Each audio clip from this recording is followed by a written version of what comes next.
मित्रांनो, वेड लागलं प्रेमाचं या मालिकेच्या आजच्या भागामध्ये मंजिरी आता रायाबरोबर फोनवर बोलत असते. त्याच वेळी जय तेथे येतो. मंजिरी पटकन फोन ठेवते आणि मागे पाहते तर खूप घाबरते. जयला आता समजतं ही घाबरलेली आहे, म्हणूनच तो आता विचारतो, काय ग कुणाबरोबर बोलत होती? मग मंजिरी म्हणते की मी मैत्रिणीबरोबर बोलत होते. तेव्हा कोणती मैत्रीण असं जय विचारतो. तेव्हा मंजिरी म्हणते, आहे एक जवळची मैत्रीण, तून आली कशी नाही ना हे मी तिला फोन करून विचारलं. तेव्हा आता मंजिरी, नक्की काय प्रॉब्लेम आहे, तू कुणाला शोधतेस आणि काय झालंय असं जय पुन्हा विचारतो. तेव्हा मंजिरी हसते आणि म्हणते, अरे काही प्रॉब्लेम नाहीये जय, असं का वाटतंय तुला आणि असं का असेल? तेव्हा ती विचारते, अरे काय झालं काय? मग आता तो म्हणतो की कारण तुझी नजर सारखी भिरभिरतीये आणि एक गोष्ट नेहमी लक्षात ठेव, पोलिसाच्या नजरेतून कधीही काही सुटत नाही. तू नक्कीच काहीतरी माझ्यापासून लपवतीयेस. हे बघ मंजिरी, मी तुझा होणारा नवरा आहे, काही असेल तर मला सांग प्लीज, असं तो आता सारखं फोर्स करत तिला विचारतो. मग आता ती म्हणते, सांगण्यासारखं काहीच नाहीये तर काय सांगू? जय मनात विचार करतो की हिच्या डोक्यात ना नक्की काही ना काही प्लॅन सुरू आहे असं मला वाटतंय, कारण हिची नजर मला सांगतीये पोलिसाच्या नजरेतून ही तर सुटू शकत नाही. शांत शांत असते तेव्हा तो म्हणतो की नक्की ना काही गडबड नाहीये. मग आता मंजिरी म्हणते, नाही रे बाबा, काही गडबड नाहीये. हे बघ, इथे सगळा गोंधळ सुरू आहे ना, त्याचबरोबर इथे विधीसुद्धा हे बाकीचे सुरू आहेत, कार्यक्रमसुद्धा करायचे, त्यामुळे थोडं थकल्यासारखं झालंय, बाकी काही नाही. मग आता तो म्हणतो की फोन दे बरं तुझा. तेव्हा मंजिरी आता खूपच घाबरते. आता डाऊट यायला नको म्हणून ती लगेच त्याच्याकडे फोन देते. तेवढ्यातच जयला आता कुणाचा तरी फोन येतो. तर मंजिरी आता म्हणते की जय बघ, तुला कुणाचा तरी फोन आलाय, महत्त्वाचा असेल. तेव्हा तू माझा फोन बघतो तोपर्यंत मी तुझा फोन अटेंड करू का, दे बरं, असं आता मंजिरी म्हणते. मग आता जय म्हणतो, नको, पोलीस स्टेशनमधून मला फोन आलाय आणि मलाच घ्यावा लागेल, असं म्हणून तो तिचा फोन देऊन टाकतो. केस तेथून जातो. दुसरीकडे राया आणि त्याचे सर्व मित्र हे भाजी विकत असतात. त्यावेळी आता ते एका भाजीवर दुसरी भाजी फ्री देत असतात. तेव्हा तेथे खूपच बायकांची आता गर्दी जमते. तर त्याच्या मित्रांचं सारखं सारखं लक्ष प्रत्येक बाईच्या हाताकडे असतं, जेणेकरून ज्या बाईच्या हातावर जय हे नाव असं गोंदलेलं दिसेल तीच असेल ह्या जयची बायको, असं त्यांचा भ्रम असतो. परंतु आता तेथे एक बाई येते आणि लगेच रायाकडे एक चिठ्ठी देत हा पत्ता कुठे आहे असं विचारते आणि तिचा हात लगेच तो पुढे करते. ज्या डाव्या हातावर जय हे नाव गोंदलेलं असतं ना, तोच हात नेमका ती पुढे करते. तर रायाला मोठा धक्काच बसतो. ज्याच्यासाठी आपण एवढा आटापिटा करतोय, शोधण्याचा प्रयत्न करतोय, ती बाई आता त्याच्यासमोर उभी असते. तो आता तिला पत्ता सांगतो आणि म्हणतो, तुम्ही कोण आहात? मग आता तुम्ही राया ना, असं ती विचारते. माझं नाव मिनल, मी जय घोरपडेची बायको, असं ती सांगते. तेव्हा राया त्याच्या मित्रांना सांगतो की ही जय घोरपडेची बायको. तेव्हा सर्वांनाच आनंद होतो. ती म्हणते की मला तुमच्याशी खूप महत्त्वाचं बोलायचंय. मग आता तो म्हणतो, सांगा ना, काय सांगायचंय? त्यावेळी ती म्हणते, इथे नको, आपण दुसरीकडे जाऊयात. इकडे हळदीचा कार्यक्रम सुरू होणार असतो. शिकाला म्हणते, चला पटकन तुम्ही हळद लावून घ्या आता. आता रुजुता म्हणते, अगं आई, तुला माहित आहे ना, हळद आहे म्हटल्यानंतर नाचगाणं तर झालंच पाहिजे. तेव्हा ती सर्व मैत्रिणींना एकत्र सर्वजणी मिळून आता मंजिरीच्या हळदीमध्ये अगदी धमाल करणार असतात. दुसरीकडे मिनल ज्या ठिकाणी जाते ना, त्या ठिकाणी फक्त राया जात असतो. रात्रीची वेळ असते. तेव्हा आता राया विचारतो, काय ग, तू मला इकडे कुठे घेऊन आलीस? ही जागा कोणती आहे नक्की, इकडे कुठे? ती रायाकडे तोंड करते आणि हसते, म्हणते की तुला कळेलच मी तुला कुठे घेऊन आले आहे. तच आता रायाच्या मोबाईलवर सारखा सारखा कुणाचा तरी फोन येतो आणि म्हणूनच राया तो फोन कट करतो आणि त्या मिनलला विचारत असतो की तू नक्की इकडे मला कशासाठी बोलवलंय. परंतु आता राया दुसऱ्यांदा जेव्हा कॉल रिसीव करतो तेव्हा आता तो म्हणतो की तुला समजतं की नाही, मी किती वेळा कॉल कट केलाय, पुन्हा पुन्हा कशाला कॉल करतोस? त्यावेळी आता तिकडून एक बाई बोलत असते की राया, तू चुकीच्या ठिकाणी पोहोचला आहेस, तू लवकरात लवकर तिथून निघ, नाही तर खूप मोठ्या अडचणीत सापडशील. त्यावेळी आता मिनलला मोठा धक्का बसतो की याला काही समजलं की काय? मग रायाला काही समजतच नाही की नक्की कोण आहे ते मला हे सगळं सांगणारं.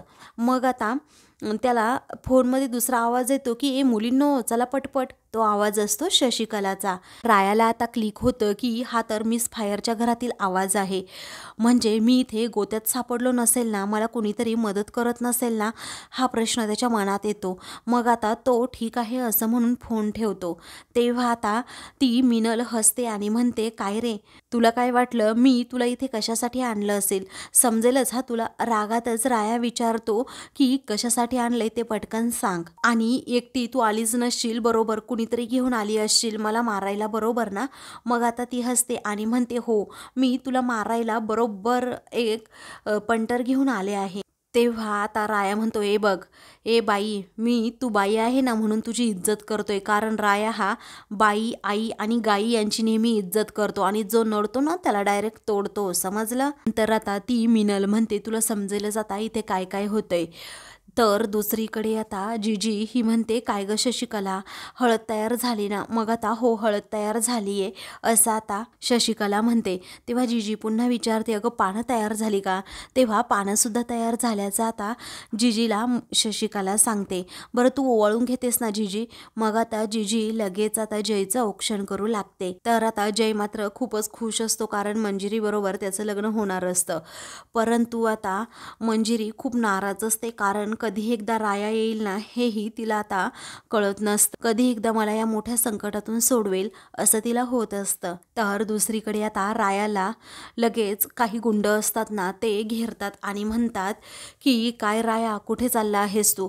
राया म्हणतो आता मला जाऊ द्या, हे मारामारी करण्यामध्ये मला अजिबात इंटरेस्ट नाही आहे, मला ऑलरेडी खूप महत्त्वाचं काम आहे, ही जी मारामारी आहे ना आपण नंतर करूयात, चालेल ना? तेव्हा आता ती गुंड ऐकतच नाही, तर मिनल रायावर हसत असते. सर्व गुंड मिळून रायाचे हातच पकडतात. तेव्हा राया आता त्यांचा हातच पिरगाळतो आणि त्यांच्या नरडीलाच पकडतो. त्यामुळे आता सर्वांना समजतं की रायामध्ये खूप ताकद आहे, राया तर आपल्याला असा चौघांना पुरून उरेल. या विचाराने सर्वजण अगदी थरथर कापतात, कारण रायाने पहिल्याच ॲक्शनमध्ये असं सर्वांना काही मारलेलं असतं ना, तेव्हा ते सर्वजण घाबरतात. तर मिनल डोळे वटारूनच रायाकडे पाहते. राया म्हणतो की तुम्हाला भिडायचंच होतं ना, मग या भिडा आता. राया त्यांना सोडून देतो. तर सर्वजण पुन्हा रायाजवळ धावत येतात. रायाजवळ धावत आल्यानंतर राया पुन्हा आता त्यांना एवढा बदडून काढतो की त्यांना उठ बसायचेच अगदी हाल होऊन जातात. तरीही ते कसेबसे आता उठतात आणि पुन्हा रायावर वार करू लागतात. त्यानंतर सगळ्यांना आता अगदी धुळत चारत राया हा त्या मिनलवर खूप जोरात ओरडतो. तर मिनल आता खूपच घाबरते. ती आता पूर्णपणे घामाघूम होते, कारण रायाचं हे अकराळ विकराळ रूप पाहून तिच्या पायाखालची जमीनच सरकलेली असते. मग त्यानंतर राया आता धावतच तेथून जातो. दुसरीकडे हळदीचा कार्यक्रम अगदी जोरातच सुरू असतो. हळदीच्या गाण्यावर सर्वजण मिळून आता डान्स करत असतात.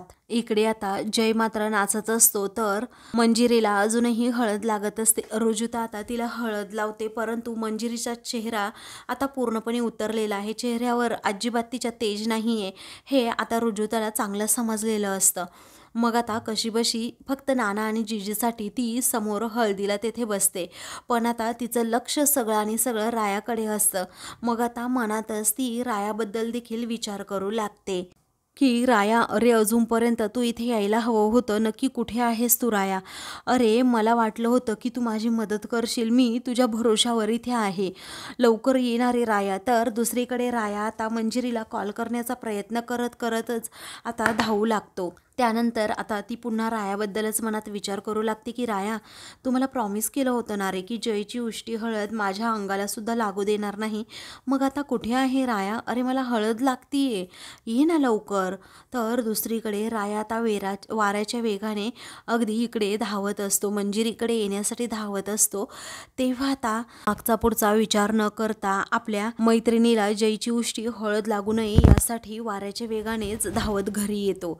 आता मंजिरी ही खूपच नाराज असते. तेवढ्यातच राया आता तेथे येतो आणि म्हणतो की थांबवा हे सगळं. तेव्हा गाणी वगैरे सगळी बंद होतात आणि मग रायाकडे सगळेजण पाहत असतात.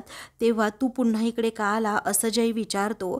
तेव्हा मला फोन आला होता, तुझी पहिली बायको इथेच आहे, मला माहीत आहे ना, तुझ्या बायकोने इथूनच मला कॉल केला होता, आता तुझं पितळ सर्वांसमोर उघड पडणारच असं आता जेव्हा राया म्हणतो ना, तेव्हा आता जयला प्रचंड धक्का बसतो. तेव्हा त्याचे आई बाबा देखील खूप घाबरतात.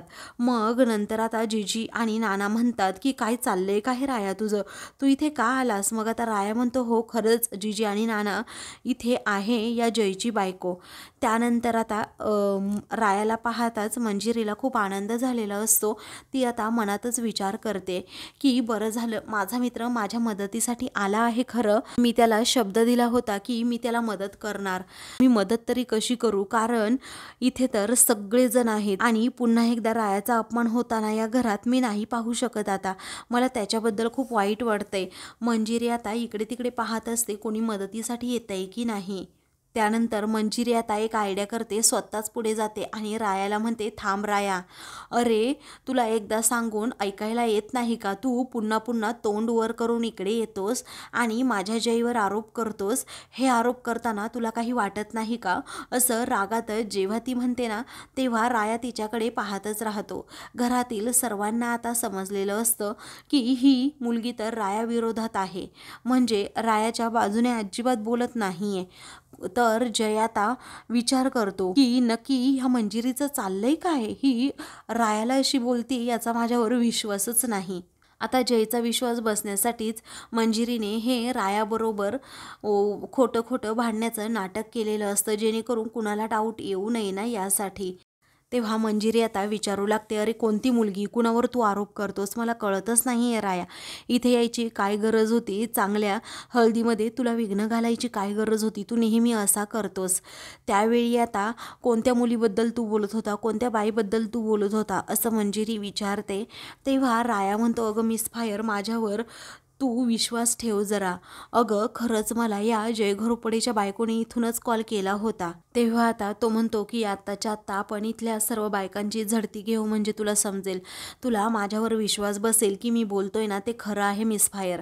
त्यावेळी आता मंजिरी काहीही न बोलता अगदी शांत उभी राहते. तेव्हा जय म्हणतो, काय चाललंय काय राया तुझं? अरे इथं एवढा छान हळदीचा कार्यक्रम संपन्न होत होता आणि तुझं मध्येच काय चाललंय? असं म्हणून तो आता त्याच्यावर खूपच चिडतो. राया म्हणतोय, घोरपड्या गप्प बस.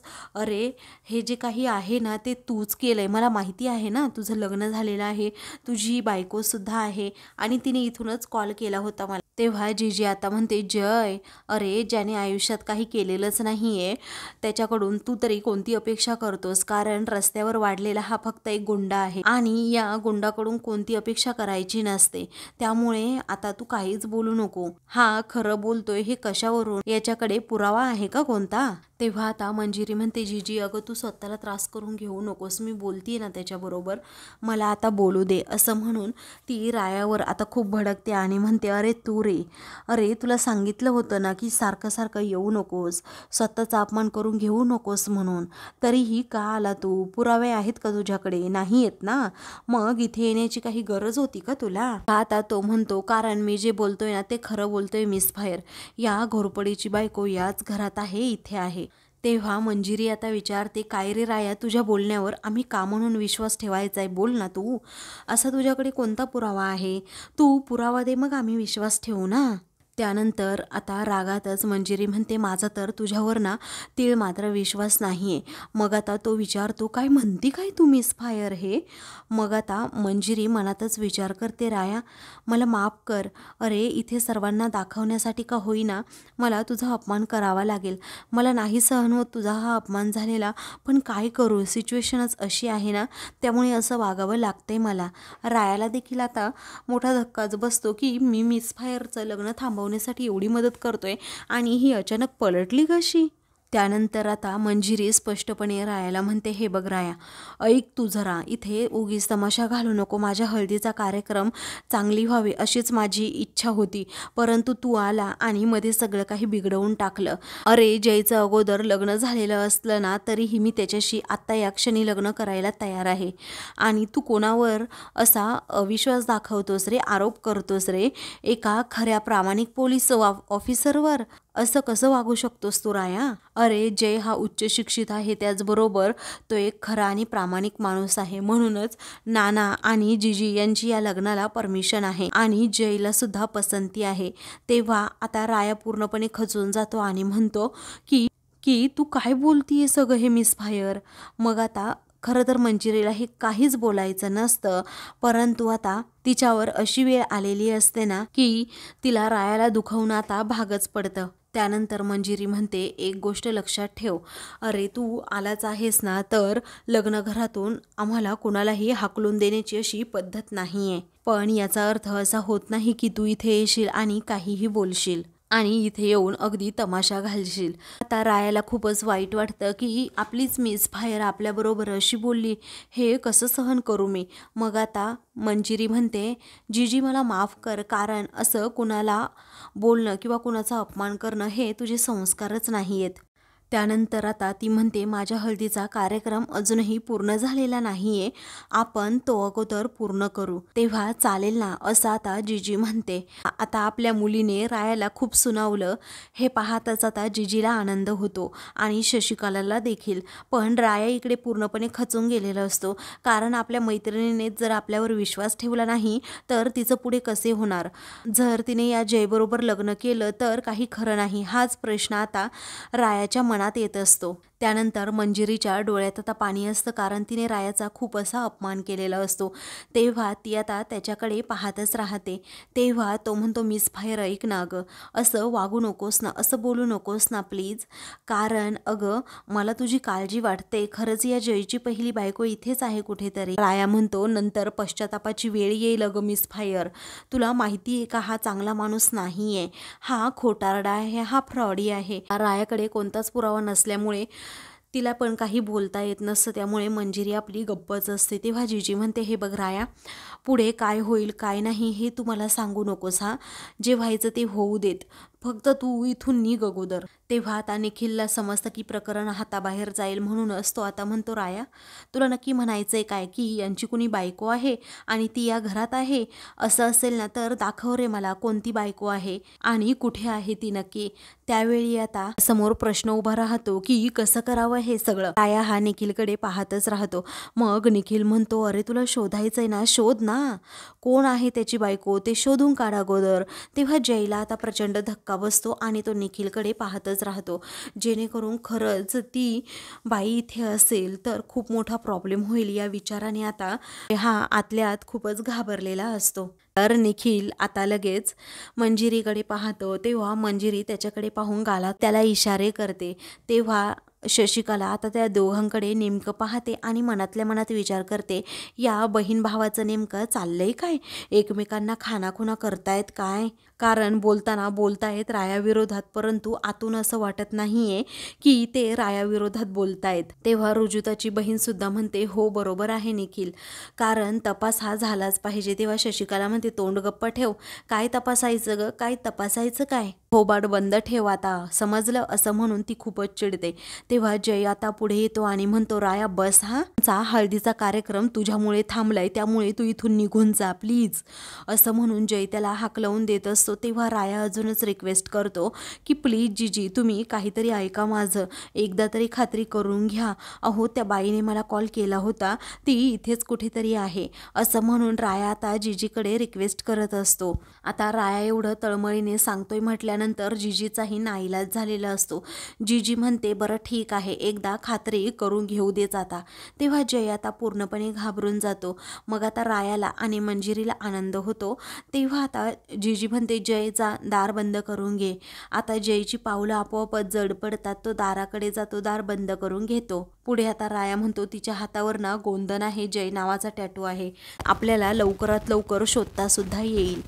त्यानंतर आता जीजी चिडते आणि म्हणते की सगळ्यांनी गप्प बसायचं, माझ्या मंजिरीचा साखरपुडा आणि हळद निर्विघ्नपणे पार पडली पाहिजे अशी माझी मनापासून इच्छा आहे आणि पुढे जाऊन मला माझ्या मंजिरी आणि जयच्या संसारामध्ये अशा अफवा त्याचबरोबर असे गैरसमज नको आहेत, दोघांच्या नात्यामध्ये अशी क्लिअरिटी हवी, असं म्हणून जीजी आता रायाचा गैरसमज दूर करण्यासाठी रायालाच मदत करण्याचं ठरवते आणि दार बंद करून घेते, जेणेकरून आता राया म्हणतोय त्याप्रमाणे जर जयची बायको इथे असेल तर ती दिसेल आणि नसेल तर बोलणं खोटं असेल, हे जीजीला आता जाणूनच घ्यायचं असतं. त्यानंतर आता तुला काय तपासायचे ते तपासून घे बाबा पटकन, असं जीजी रागातच म्हणते. तेव्हा मंजिरीला आता खूपच आनंद होतो आणि ती म्हणते की मला जे हवं ना ते आज मिळणारच, जयची बायको इथेच कुठेतरी आहे आणि ते समजणारच. असं म्हटल्याबरोबरच ती आता रायाकडे पाहून गालातच हसते. तर आता मी पुढील भागामध्ये आता जिजी ही म्हणते, आज माझ्या जयची आणि मंजिरीची हळद आहे, निर्विघ्नपणे पार पडू देत देवा. असं म्हटल्याबरोबरच सुजाताची बहीण असते ना, ती मंजिरीची उष्टी हळद घेऊन पुढे निघालेली असते. अचानक तिचा पाय लचकतो, त्यामुळे ती खाली पडते. तर मंजिरीची उष्टी हळद आता इकडे रायाच्या तोंडाला लागते, त्यामुळे सर्वजण त्याच्याकडे पाहतच राहतात. सर्वांना खूप मोठा धक्का बसतो. तर जयला प्रचंड राग येतो. त्यानंतर आता जिजी ही म्हणते की राया, तुला कोणत्या बाईचा हात चेक करायचा आहे ना, ते कर बाबा. राया आता प्रत्येक बाईचा हात चेक करत असतो. तर मंजिरी रायाकडे प्रार्थना करत असते की काहीही झालं तरी माझ्या रायाला आज यश येऊ दे, त्याच्या प्रयत्नांना यश येऊ दे. अशाच मालिकेंचे पुढील भाग पाहण्यासाठी चॅनलला सबस्क्राईब करा.